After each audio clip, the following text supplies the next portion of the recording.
In this video, we're going to discuss if the folder exists, does not exist, and if the file is ready or not ready.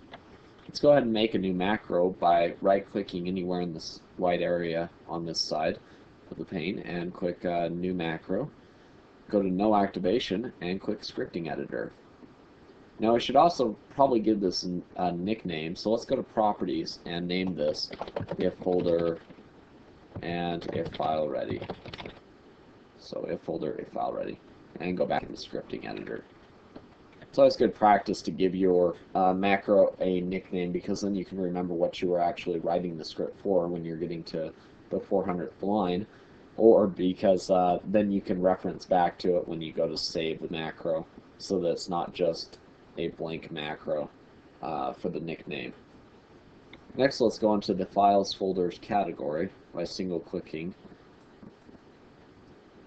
and drag this toolbar down a little bit until you find if folder exists. Let's go ahead and double click. And this command is very, very similar to the if file exists. However, it's checking for a folder.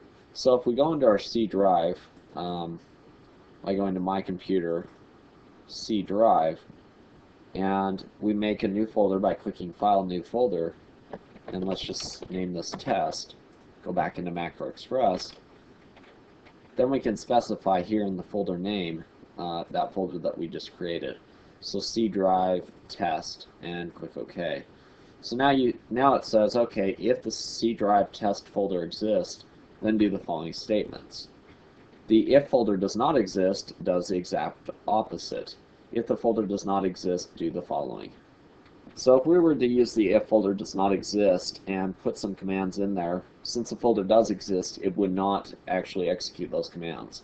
So what we want to do is use the if folder exists in this example. Let's go ahead and press OK. Next, we need to know or make sure that this is actually executing. So let's go up our list and click Dialogues and do a text box display. We're going to just put in here this is running the if statement, and click OK. So now it's saying if this folder exists, C drive test, do the following.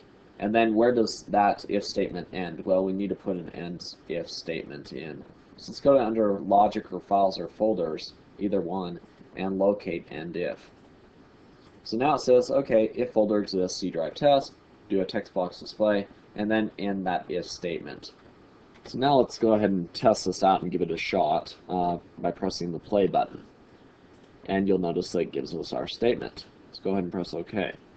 Now, if we change this if folder exists to if folder does not exist by double clicking and selecting if folder does not exist, pressing OK, and then pressing play, you'll notice that nothing happens because this folder does exist, therefore it doesn't display this text box. Now, of course, if we go back into our C drive and delete this test folder, go back into Macro Express and press play, you'll notice that now it shows our statement again because that folder does not exist. Our next command is the IfFileReady. So let's go ahead and locate this in the list and double click on it. The reason why you use the IfFileReady or if not FileReady is because you can determine if another application in Windows is using that file, and if it's free for the macro script to continue doing what it needs to do. For example, if you're trying to delete a file in Macro Express, but some other application's using it, you can't actually delete it because it will say that you don't have privileges to do that. And so this command will just check that file and make sure that it is actually ready to be used or is not ready to be used. And so this is how you use the if command. Let's go ahead and press OK. Now, if you do have an IfFileReady statement in here and you pressed OK, you also need to add an end if statement, because if you press play, you'll notice that it gives us an error as soon as it reaches that part of the script. It says there is no matching end if statement.